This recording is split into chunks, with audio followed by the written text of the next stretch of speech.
In the annals of human history, few rulers have left a legacy so tainted with corruption as Tiberius Caesar Augustus, the second emperor of Rome. What began as the reign of a disciplined military commander descended into a nightmare of moral collapse that shocked even the most hardened of his contemporaries. The stories that emerged from his self-imposed exile on the island of Capri paint a portrait so disturbing that historians still debate whether they could possibly be true. Yet the consistency of ancient accounts, particularly those of Suetonius and Tacitus, suggests that behind the marble facades of imperial power lurked a darkness that defies comprehension. Tonight, we step into the abyss of one man's corruption, a ruler whose absolute power not only corroded his soul but warped the entire machinery of the Roman state. When Tiberius assumed the purple in 14 AD, Rome breathed a sigh of relief. Here was a man of proven military skill, a general who had secured the empire's northern borders and demonstrated administrative competence. As the adopted son of Augustus, he seemed the perfect choice to continue the Julio-Claudian dynasty. But beneath the surface of this stern, reluctant emperor, troubling currents were already flowing. His early years were scarred by personal tragedies.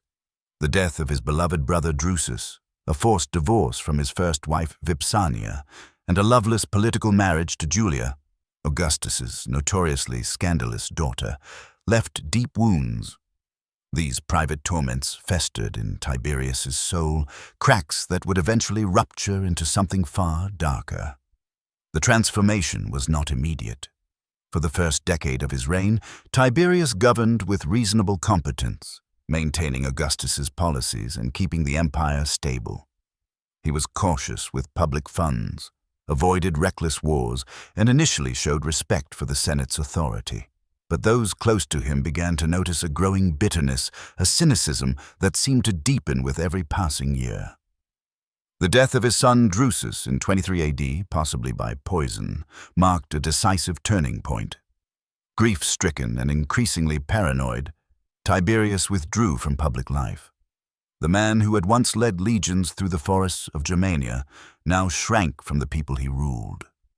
In 26 AD, he made the decision that would forever stain his name. Abandoning Rome, he retreated to the island of Capri off the coast of Naples. Officially, he sought relief from the pressures of governance. In reality, he was building a private kingdom where his darkest impulses could flourish unchecked. The island, with its towering cliffs and isolated location, became the stage for horrors that shocked even hardened Romans. 12 villas were raised across Capri, each a monument to excess, each concealing secrets that servants whispered about in terror. Though the Senate continued to meet in Rome, real power now emanated from Capri. Tiberius ruled through letters and intimidation, his correspondence carrying death sentences and his silences proving just as fatal. Visitors returned with haunted eyes, if they returned at all. The emperor surrounded himself with astrologers, especially the sinister Thrasyllus, who fueled his paranoia with constant predictions of betrayal. Every senator was a potential enemy, every whispered conversation a possible conspiracy. Rome was now governed by a recluse whose main contact with the outside world came in the form of execution orders. What set Tiberius apart from other tyrants was not only his cruelty, but the calculated creativity with which he pursued his indulgences. Ancient sources describe scenes that strain belief, accounts that Roman writers struggled to commit to paper. His private appetites twisted into something monstrous, often directed toward the most vulnerable. Youths were summoned under various pretexts, only to be broken into service on the island. Servants whispered of so-called minnows, children trained to swim around the emperor during his bathing rituals, forced into grotesque aquatic games. But the poolside amusements were only the beginning. Suetonius, writing decades later with access to imperial archives and eyewitness testimony, described theatrical performances of a degrading nature. Young attendants were compelled to act out elaborate scenarios, often in groups, while the emperor watched in satisfaction. Tiberius collected obscene art and literature from across the empire, particularly from the East, using them as guides for new forms of debauchery. His private chambers were decorated with explicit images, creating an environment where even seasoned courtiers were shocked by the atmosphere of excess. Perhaps most disturbing were those referred to as spintrii, youthful attendants specially trained in particular acts of service. Taken from their families or sold by desperate parents, they were raised within Capri's villas, their entire lives consumed in servitude to the emperor's demands. Ancient writers hint at practices so extreme that Latin itself lacked words to describe them. The very term spintrii became synonymous with acts too shameful for polite society to name. These attendants had no future beyond the island. Many perished in their service, while others were silenced to ensure that no secrets escaped. The corruption spread far beyond Tiberius himself. To maintain his secluded lifestyle, the emperor required accomplices, and he found them among the ambitious and unscrupulous. Young nobles seeking advancement offered up their own kin to gain imperial favor. Others acted as procurers, scouring the empire for new victims to supply Capri's hidden court. An entire economy of exploitation developed around the emperor's indulgences, with human lives treated as currency. Officials who displayed reluctance or moral hesitation found themselves accused of treason, their property seized, their families destroyed. Survival in Tiberius's Rome often meant complicity in his crimes. As the years passed, the stories that leaked from Capri grew ever more grotesque. There were tales of sacred ceremonies twisted into spectacles for the emperor's amusement, of youths forced into performances that mocked Rome's deepest traditions. One especially chilling account describes how Tiberius would have attendants hurled from Capri's cliffs once he tired of them, with soldiers stationed below to ensure none survived the fall. Whether every detail is factual is less important than the reality that Romans believed their emperor capable of such deeds. The very existence of these rumors reflects the terror he inspired. Beyond indulgence, there was a sadism that infected every aspect of his rule. Tiberius reveled in psychological cruelty, often granting condemned prisoners reprieve only to execute them days later. He summoned senators to Capri, lavished them with false honors, and then destroyed them with accusations fabricated from shadows. Letters arrived in Rome, dripping with suspicion and menace, condemning men whose only crime had been loyalty to the wrong faction. The empire lived under the rule of a man whose pleasures and paranoia were inseparable, whose private demons bled into the machinery of the state. He would sometimes compel parents to witness the punishment of their children, or worse, to take part in the cruel theater themselves. One senator was forced to continue attending public dinners and ceremonies immediately after the death of his son, smiling through his grief as if nothing had happened. Tiberius justified these spectacles as demonstrations of loyalty, but the truth was simpler. He relished the sight of others suffering. The line between governance and sadism had vanished completely. The treason trials became his primary weapon of fear. Any word, gesture, or even facial expression could be twisted into evidence of disloyalty. Professional informers, known as delatores, multiplied across the empire, enriching themselves with the seized estates of those they accused. Under Tiberius, an accusation itself became a near-certain death sentence, for acquittals were rare. Torture was applied freely to extract confessions, and methods grew increasingly inventive as cruelty became policy. The emperor himself reportedly devised punishments designed not only to inflict pain but to humiliate.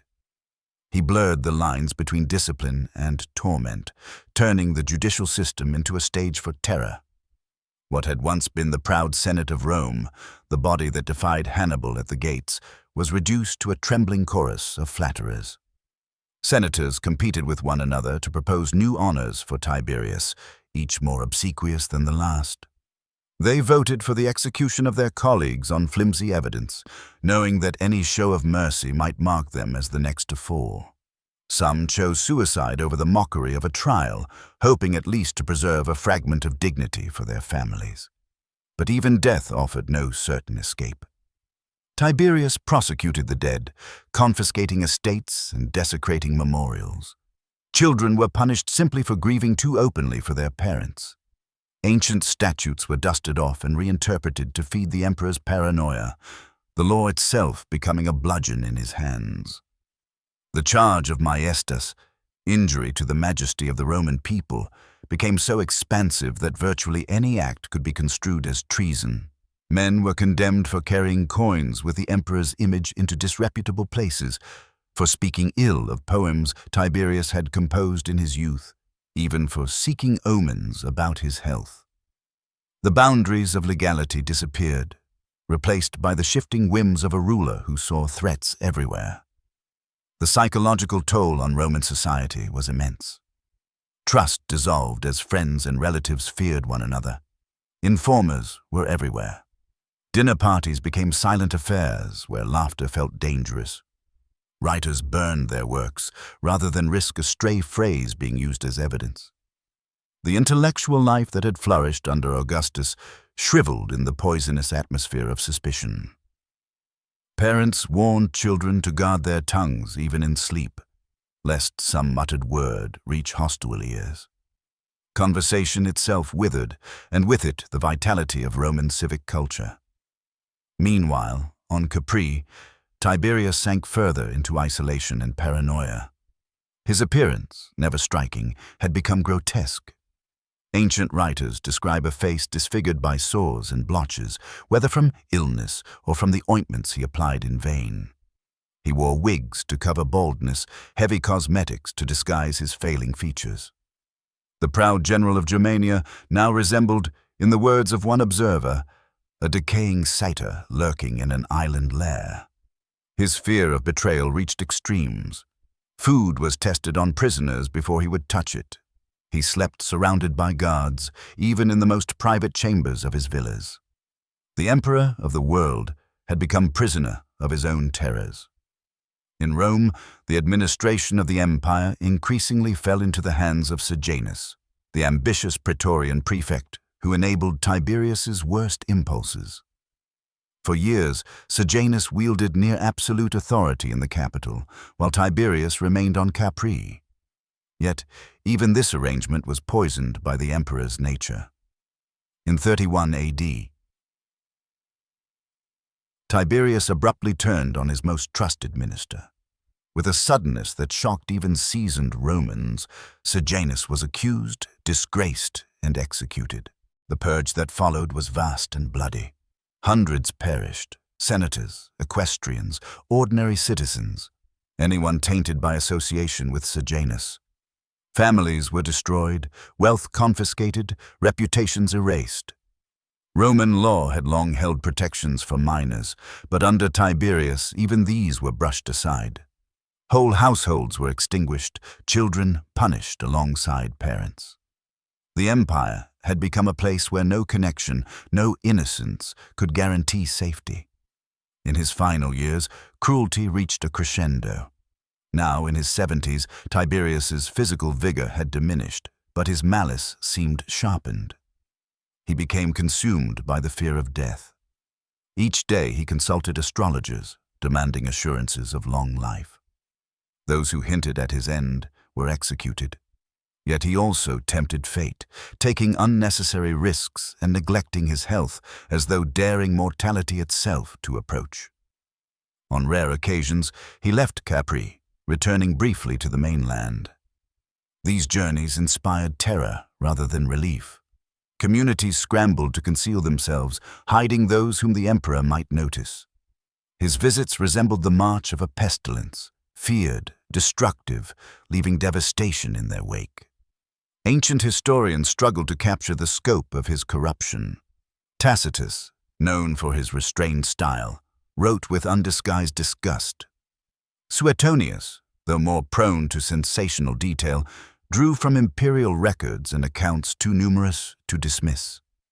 Cassius Dio, writing later, confirmed the picture of a reign so dark that even centuries could not wash away the stain. While some details may have been exaggerated, the consistency of testimony from multiple independent sources makes clear that Tiberius's rule had descended into genuine horror. The question that has haunted historians ever since is how a man once seen as disciplined and competent could devolve so completely. Was it merely the corrosive influence of absolute power, confirming Lord Acton's maxim that power corrupts and absolute power corrupts absolutely? Or was there something more?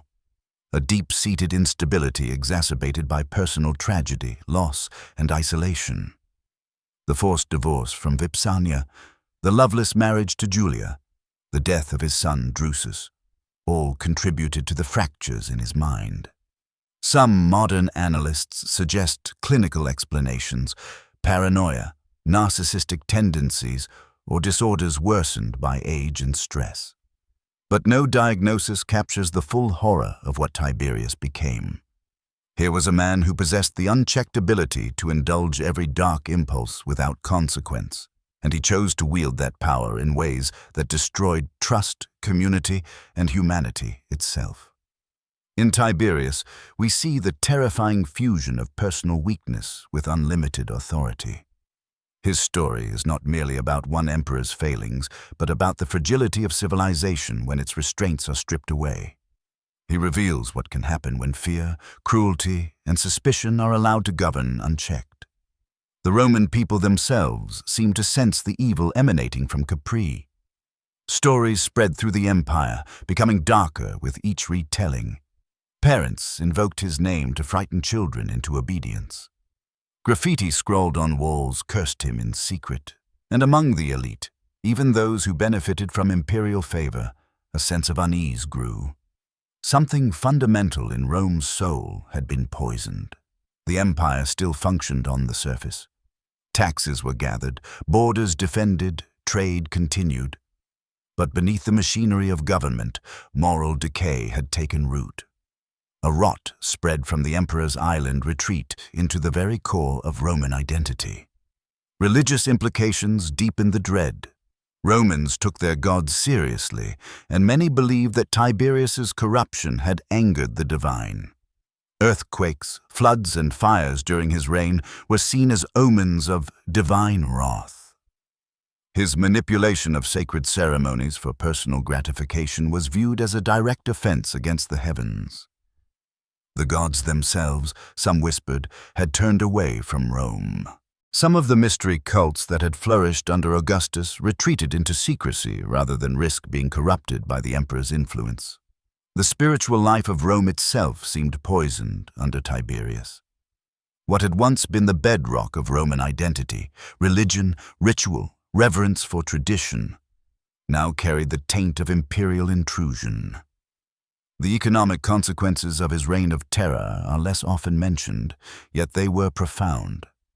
Constant confiscations enriched the imperial treasury, but they strangled the spirit of enterprise that had long driven Roman prosperity. Wealthy families hid their assets or spent recklessly to avoid attracting unwanted attention. Investment dried up, for to appear successful was to invite suspicion. The network of informers, the delatores, created a parasitic economy where destruction was rewarded more than production. Even on Capri, the costs of sustaining the emperor's secluded empire were immense. The villas, the guards, the endless diversions, all of it drained resources that might otherwise have funded the building of roads, aqueducts, or fortifications. An entire empire bent its wealth toward the pleasures of one man. International relations too suffered under the shadow of paranoia. Foreign ambassadors lingered for years without audience, unsure whether approaching Capri would bring success or doom. Allied kings saw their children detained in Rome, hostages in all but name to guarantee obedience. Rome's great eastern rivals, the Parthians, looked on with amazement as the empire turned inward, consumed by purges and fears. Frontier provinces grew restless as governors obsessed over survival rather than governance. The iron discipline that had forged the empire was corroding from within. The arts mirrored this decline. Poets, once bold in their voices, fell silent or turned to the safety of mythological subjects. Historians restricted themselves to the distant past, avoiding commentary on current affairs. Visual arts became either crude imitations of imperial taste or lifeless works designed to offend no one. The creative flowering of Augustus's reign withered in the toxic air of suspicion. Even architecture reflected the rot. Where Augustus had raised temples and public monuments, Tiberius poured his efforts into palaces of seclusion and grim chambers of punishment. Rome's skyline no longer embodied glory, but whispered of fear and secrecy. The fate of women during Tiberius's rule stands out as a particularly tragic chapter. Beyond the countless anonymous victims of exploitation, even women of Rome's highest classes found themselves trapped in impossible circumstances. Mothers faced the unthinkable, coerced into offering their daughters to imperial service under threat of destruction. Wives of condemned men were often executed or enslaved, their children scattered. A few prominent women, like Antonia Minor, survived only by adopting extreme caution and carefully measured compromise. The old Roman reverence for matrons and the sanctity of marriage evaporated in the face of imperial appetites. Science and medicine, which had advanced steadily during the early empire, likewise stagnated under Tiberius. Physicians catered to his obsessions, producing concoctions and remedies tailored to his ailments or his demands, rather than pursuing knowledge that might serve the wider public. His fixation on astrology elevated superstition over science, giving priority to omens and horoscopes rather than astronomy. Natural philosophers abandoned inquiry altogether, fearing that curiosity might be mistaken for subversion. A culture of silence suffocated rational thought. The military, Rome's pride for centuries, was not untouched. Officers earned promotion less for valor or strategy than for their willingness to supply the emperor's desires or betray their peers. The Praetorian Guard, sworn to protect the emperor, became an instrument of terror against Rome's citizens. Soldiers who once sought glory on distant battlefields found themselves serving as executioners, enforcing the emperor's paranoia. The legions on the frontiers continued to function, their discipline preserved more by tradition than by leadership. Yet the spirit that had carried Rome to victory after victory was fading. A creeping rot spread even to the army, the institution that had once seemed incorruptible. Roman justice, once a model admired throughout the Mediterranean, had become a cruel parody. Laws existed only as tools of the emperor's will. Precedent meant nothing when it conflicted with his suspicions. Advocates who defended too passionately risked prosecution themselves. Judges competed to condemn defendants, fearing that any leniency might be viewed as treason. Principles that would later inspire Western law were twisted into instruments of oppression. As Tiberius aged, his fear of assassination intensified into obsession. Food was tasted multiple times before it reached him, and the tasters themselves were tested by others in an endless cycle of suspicion. Guards watched guards, each distrusting the other. The astrologer Thrasyllus remained constantly at his side, reading signs in every cloud, every bird's flight, every whisper of chance. Ironically, the end that Tiberius feared most came not from dagger or poison, but from nature. Or perhaps, as some whispered, from a quiet intervention by his chosen successor. The man who had lived in terror of death, who had surrounded himself with layers of protection, could not escape mortality.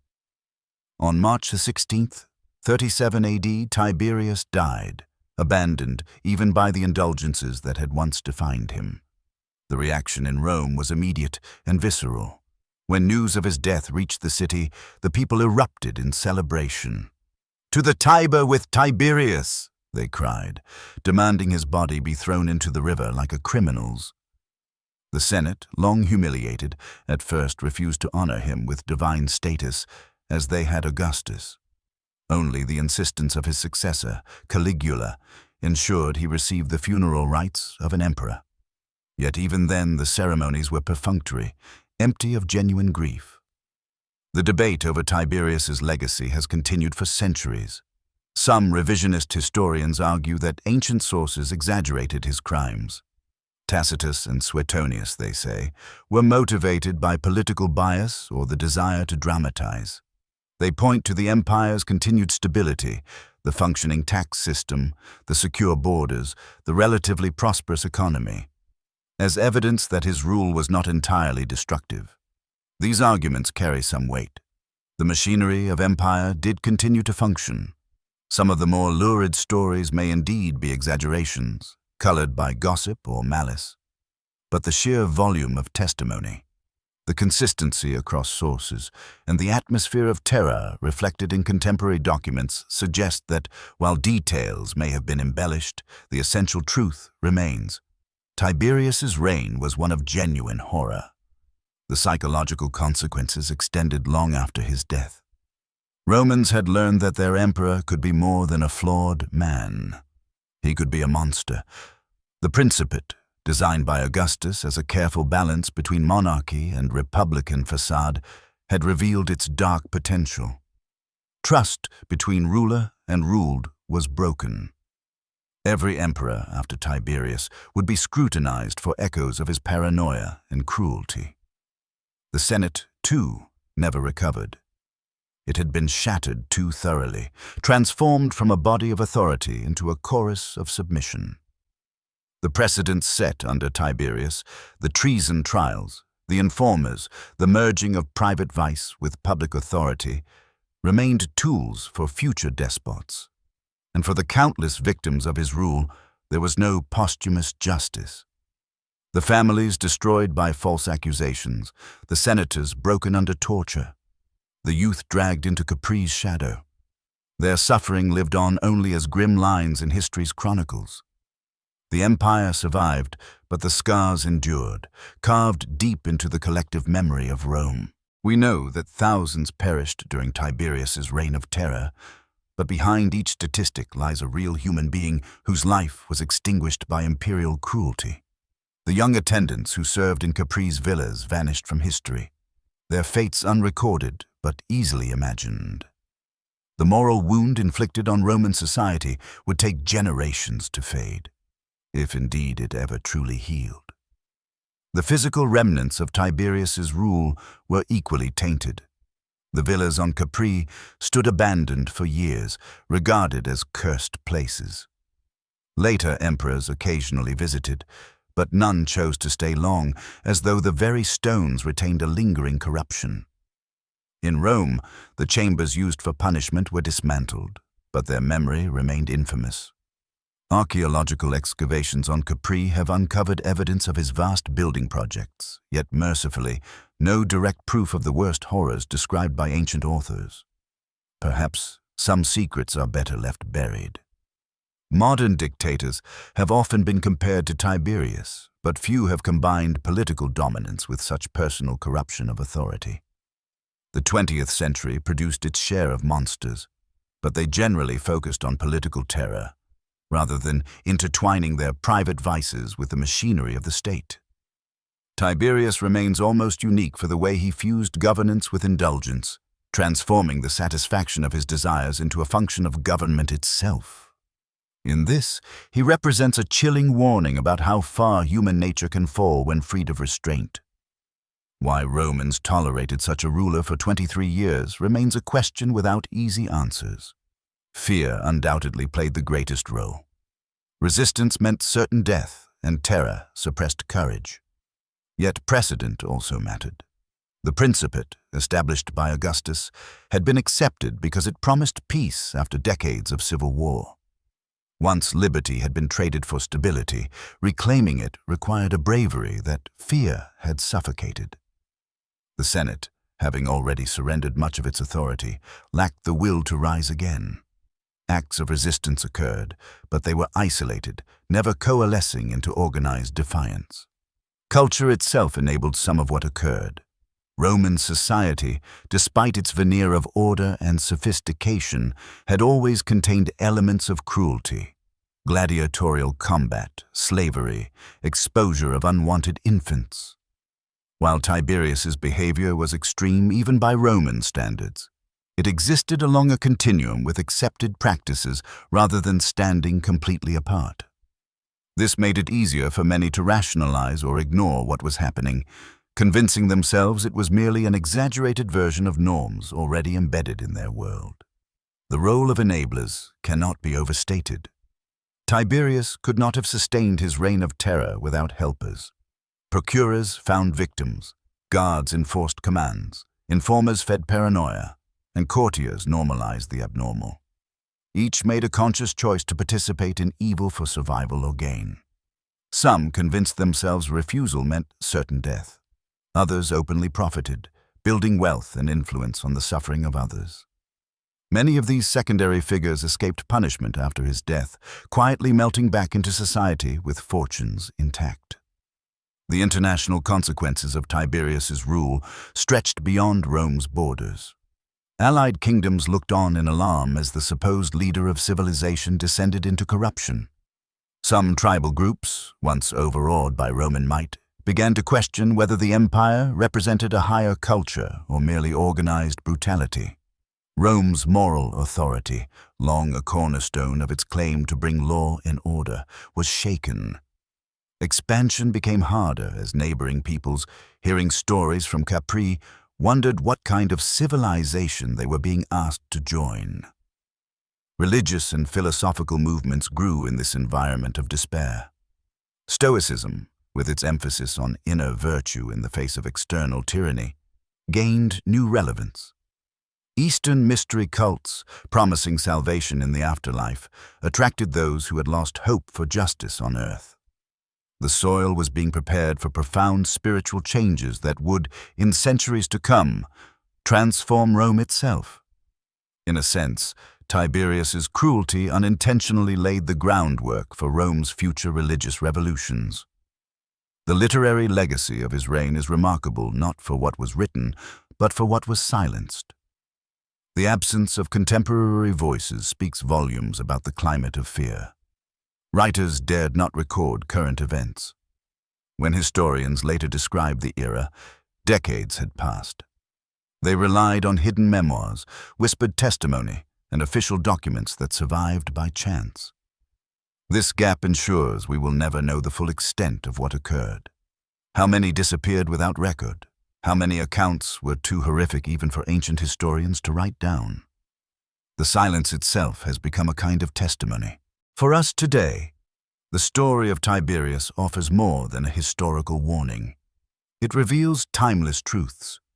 It shows how quickly civilization can descend into brutality when checks on power are removed. It illustrates how fear can paralyze decent people into inaction. It exposes how oppressive systems perpetuate themselves by corrupting everyone they touch. Most disturbingly, it suggests that the capacity for such evil lies not in a separate category of monsters, but within human nature itself, waiting for opportunity. Tiberius's death brought immediate relief, yet little resolution. The empire sighed with relief as news spread, but the structures of tyranny remained intact. His successor, Caligula, would prove that imperial madness was not confined to one man. The system itself, the Principate, where a single ruler's character could determine the fate of millions, guaranteed that Rome would see both wise rulers and terrifying ones. What comfort existed lay only in the hope that future despots would rarely combine the same mix of competence in administration with corruption of spirit. Archaeology provides little to fully confirm or refute the ancient reports. The villas of Capri yield artwork and architecture consistent with luxury and extravagance, but no decisive evidence of the worst accounts. This absence has given rise to debate. Some argue the stories were exaggerated, that hostile historians magnified rumor into fact. But absence of evidence is not evidence of absence, and Tiberius had both the means and the motive to erase traces of his crimes. Victims thrown from cliffs or silenced within villas left nothing behind for archaeologists to find. The medical and psychological aspects of Tiberius's decline continue to fascinate researchers and historians alike.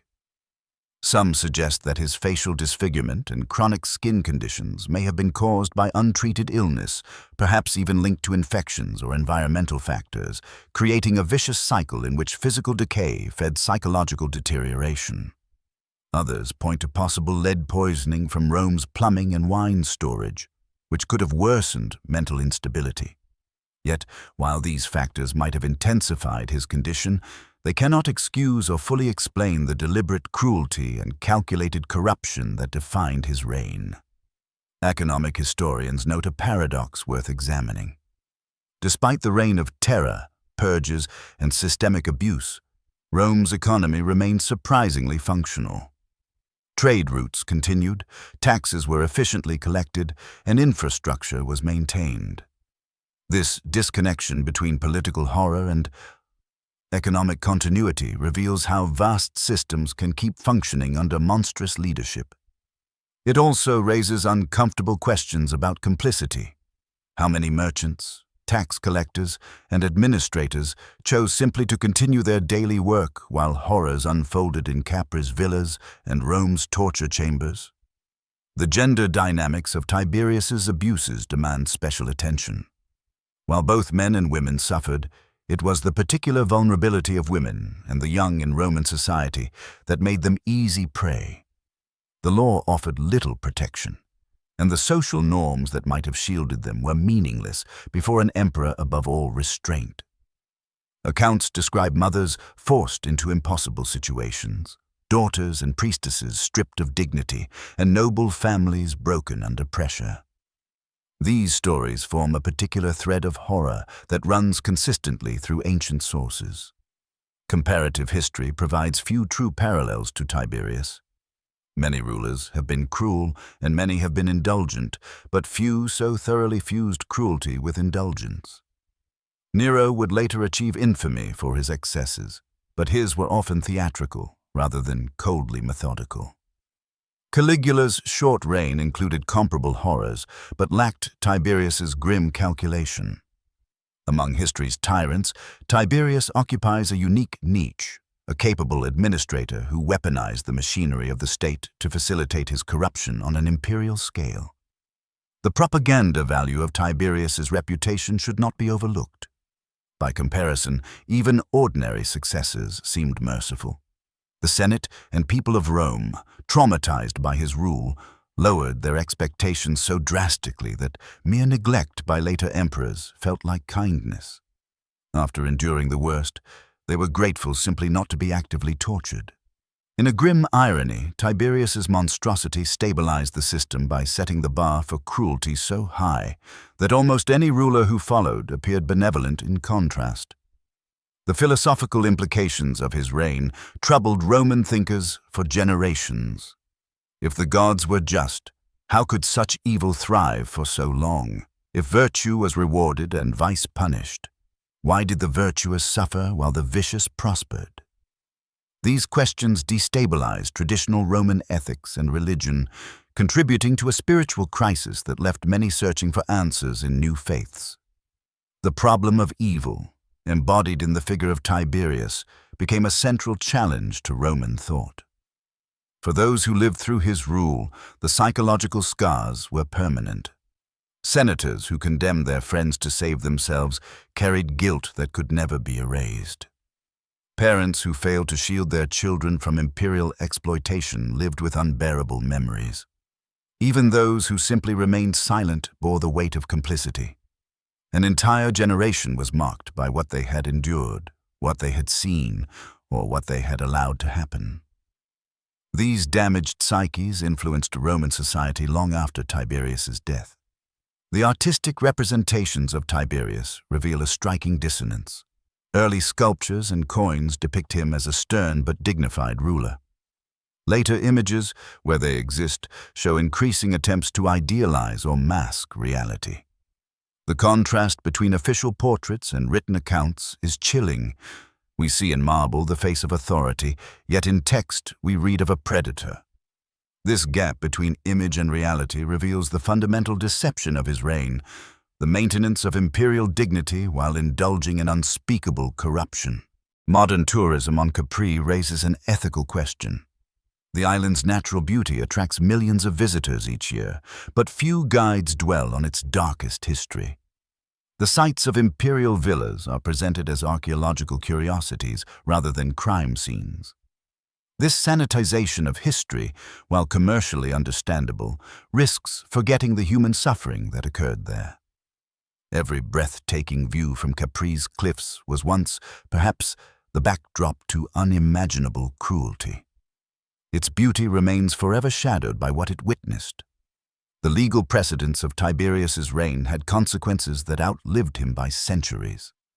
His expansion of treason law to cover almost any word or action created a template for judicial oppression used by later tyrants. Torture to extract confessions, collective punishment of families, the execution of the young, all became normalized.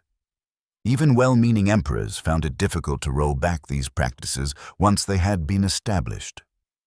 Corruption of law proved far harder to undo than the death of the corrupter. Education in Rome also changed. Where once young nobles were trained in rhetoric, philosophy, and civic duty, parents now emphasized survival skills. They taught their children how to avoid notice, how to flatter without appearing insincere, how to sense imperial displeasure before it was spoken. The traditional Roman education in virtue and duty became dangerous in a world where virtue marked one as a threat and duty could demand participation in judicial murder. A generation grew up learning to guard their words, mask their thoughts, and trust no one. The international slave trade took on new dimensions under Tiberius. Beyond the normal traffic in servants and laborers, there emerged a specialized market in the young, destined for Capri's villas. Slave traders learned the emperor's preferences and adjusted their supply accordingly. Pirates and kidnappers found ready buyers for their victims. This commercialization of human exploitation for imperial use represents one of the darkest aspects of Roman economics. The same trade routes that brought silk and spices to Rome also carried away children and families to fates from which few returned. Environmental historians note the unsettling contrast between Capri's natural beauty and its human horror. The island's cliffs, blue waters, and fragrant gardens became the backdrop to corruption. Tiberius's villas were architectural marvels, still impressive in their ruins today. This juxtaposition of paradise with cruelty creates a haunting kind of dissonance. It reminds us that evil does not always unfold in obvious darkness. Sometimes it thrives in places of beauty, making its corruption all the more profound. Astrology's role in enabling Tiberius's paranoia should not be underestimated. Court astrologers like Thrasylus gave his fears cosmic legitimacy. By interpreting omens and planetary alignments, they provided pseudo-scientific justification for his cruelty. Executions could be ordered because of a conjunction of stars. Punishments were sometimes timed to celestial events. This fusion of superstition with power created a toxic combination where fear of the heavens justified brutality on earth. Medical professionals faced impossible ethical dilemmas. Some physicians were called to keep tortured prisoners alive for further interrogation. Others treated the emperor's diseased body while knowing what it inflicted upon the innocent. Some were asked to examine the young before they were sent into service at Capri. A few resisted and paid with their lives. Others rationalized their compliance as a way of limiting greater suffering. Yet their collaboration left scars on their profession, raising questions about ethical duty under tyranny that remain relevant even today. The demographic consequences of Tiberius's reign are harder to measure, but no less real. Beyond the thousands executed or exploited directly, there were families destroyed, lineages cut short, and children never born. The Roman nobility, already small in number, was particularly devastated. Entire networks of ancient families disappeared. The cultural lull. Genetic loss was incalculable. Some historians argue that the degradation of Rome's elite under Tiberius contributed directly to the empire's eventual decline, destroying the very class that had traditionally provided leadership and stability. Literary criticism of works from this era reveals the chilling impact of censorship and fear. Writers were forced to develop elaborate codes and allegories to express dangerous ideas. Historical parallels were drawn so subtly that only insiders could understand their true meaning. This forced subtlety enriched Latin literature in certain ways, as authors became masters of implication and indirection, but it also meant much was lost. How many works were destroyed by writers too afraid to preserve them? How many thoughts were never written at all? The silences in the record often speak as loudly as what survived. The architectural legacy of Tiberius lies primarily in the Capri villas, engineering marvels that required immense resources to construct on rugged terrain. These technical feats stand in stark contrast to the moral collapse they concealed. Roman engineering, capable of building aqueducts that delivered life-giving water to millions, was perverted into the creation of private palaces designed for corruption and fear. This duality, technical brilliance paired with moral blindness, defines much of Roman civilization, but under Tiberius, it reached a particularly disturbing height. For modern ethicists, Tiberius presents a pure case study in destructive power. Unlike rulers who committed atrocities for ideological or military purposes, his cruelties appear primarily personal. He did not harm for the glory of Rome, nor to spread a faith or defend a cause. He harmed for gratification. In one sense, this makes moral evaluation simpler. There are no competing goals to weigh against the suffering he caused, but in another, it is more disturbing. It forces us to confront the reality of evil that exists for its own sake, that takes satisfaction in suffering without even the pretense of a higher purpose. The survival strategies developed by Romans during this era became cultural knowledge passed down through generations. How to speak without revealing true opinions, how to display enthusiasm without committing loyalty, how to endure in a climate of fear.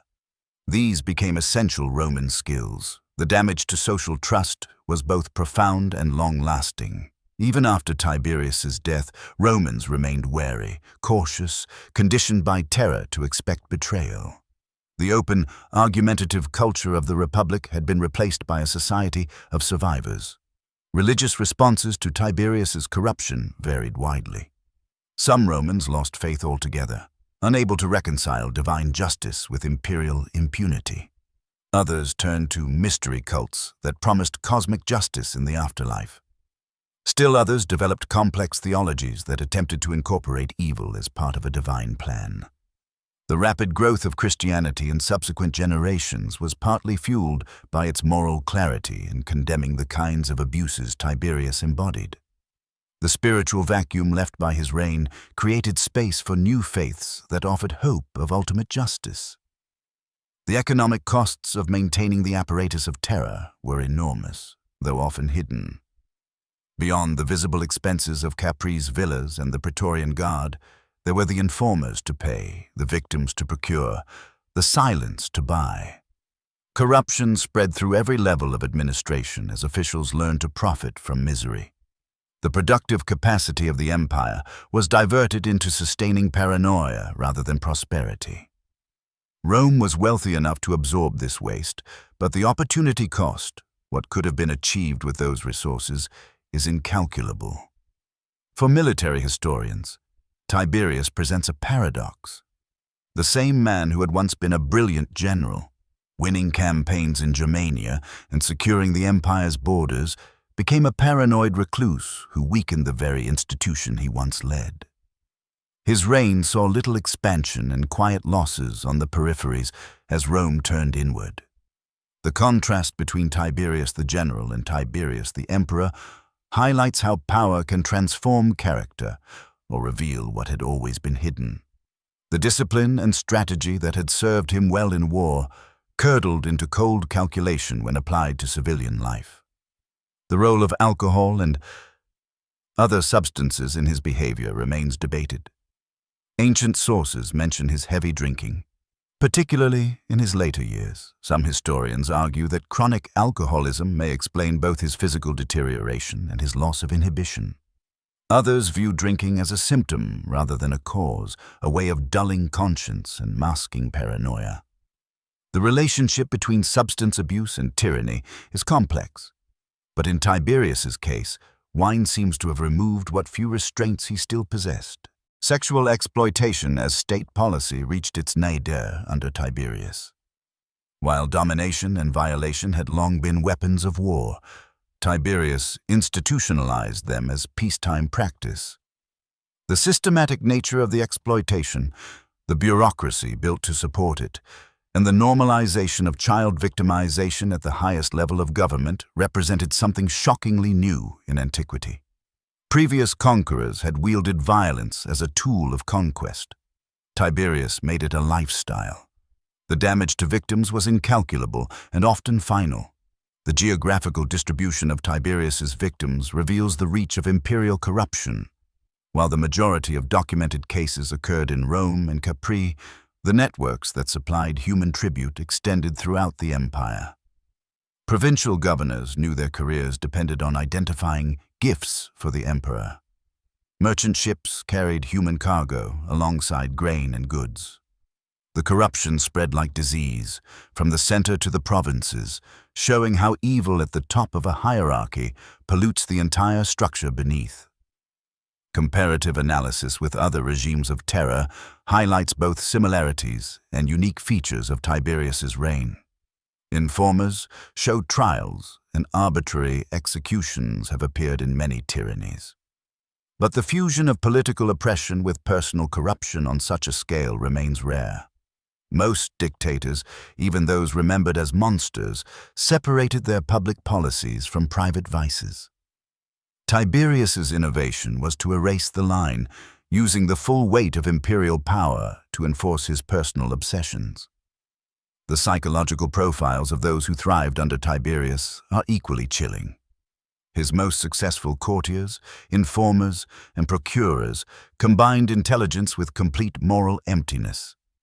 They understood the system and played it brilliantly, building careers and fortunes on the suffering of innocents. Many outlived their master, carrying their toxic influence into subsequent reigns. These secondary figures remind us that systemic evil always requires accomplices. For legal scholars, Tiberius's reign marks a crucial turning point in the development of Western law. The perversion of legal procedure for tyrannical ends demonstrated the dangers of unchecked power.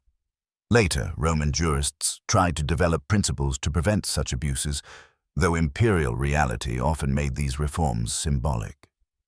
Yet ideas that law should bind even rulers, that procedure matters as much as outcome, and that justice cannot rest solely on sovereign will, all were sharpened by the negative example of Tiberius. The final assessment of Tiberius must acknowledge the banality of evil alongside its horror. Between the atrocities, the empire continued its daily routines. Merchants traded, farmers planted, soldiers drilled. This coexistence of normal life with nightmare creates its own form of dread. It shows how human societies can accommodate almost anything, how ordinary existence persists even in the shadow of monstrosity. Rome, under Tiberius, became a civilization that endured and functioned, but at a terrible moral cost. The victims on Capri could likely hear fishermen singing as they worked, oblivious or indifferent to the cries that drifted from the villas above. As we conclude this examination of one of history's darkest reigns, we are left with questions that reach far beyond the specifics of ancient Rome. How does a human being descend to such depths of cruelty? What systems allow individual corruption to expand into a culture of fear? Why do so many good people remain silent in the face of evil? These questions matter not merely as historical curiosities, but as urgent warnings. Tiberius is long dead, but the conditions that created him, the concentration of power, the erosion of accountability, and the normalization of cruelty, can emerge in any era. The island of Capri today stands as one of Italy's most breathtaking tourist destinations. Visitors admire the same panoramic views Tiberius once gazed upon, walking paths he may have strolled. Few think of the horrors that unfolded here. Perhaps that is natural. Life moves forward, beauty endures, and history fades. Yet forgetting carries its own dangers. Each spectacular sunset over the Mediterranean also sets upon the memory of unimaginable suffering. In the contrast between natural beauty and human evil, we glimpse a fundamental truth about humanity's capacity for both transcendence and depravity. Tiberius died on March 16, 37 AD, at the age of 77. Some accounts claim he was smothered by Macro, the new Praetorian prefect. Others insist he died naturally and alone. What matters most is that he died unrepentant, still plotting executions from his deathbed. According to some sources, his final words expressed suspicions of betrayal by those closest to him. He died as he had lived, paranoid, cruel, and consumed by the darkness he had chosen to embrace. The man who inherited the greatest empire on earth left it morally poisoned, politically traumatized, and spiritually wounded. The crowds in Rome who shouted, "To the Tiber with Tiberius," expressed more than hatred for a dead tyrant. They sought to purge their collective trauma, to wash away in the river's waters the stain of 23 years of fear. But some wounds run too deep for any current to cleanse. The Roman Empire would endure for centuries, achieving new heights and enduring crushing lows, but it never fully recovered from the scar Tiberius left on its soul. In him, Rome confronted what it could become at its worst, and that knowledge could never be unlearned. History remembers Tiberius not merely as a failed emperor, but as a profoundly corrupted human being.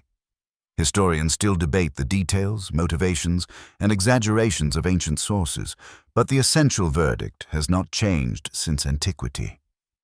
He stands as proof that power without conscience produces monsters, that human nature contains depths of cruelty that can shock even the most cynical observer. His very name became shorthand for depravity in the ancient world, invoked as a warning about tyranny's extremes. 2 millennia later, that association remains. Yet perhaps the most sobering lesson of Tiberius is not about him, but about those around him.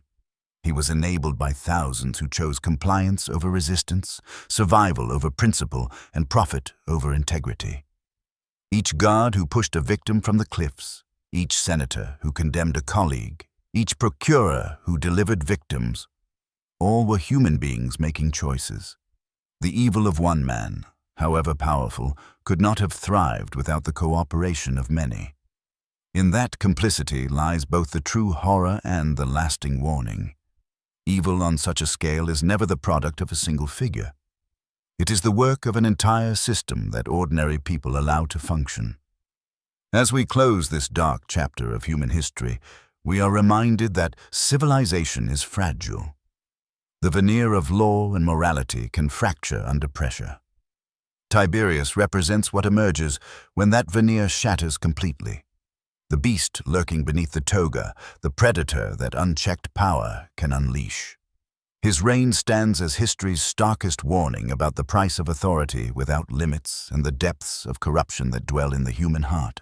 The echoes of Tiberius's reign resounded across centuries of Roman history. Each subsequent tyrant was measured against the depravity of Capri. Each abuse of power evoked memories of what the Roman people had endured.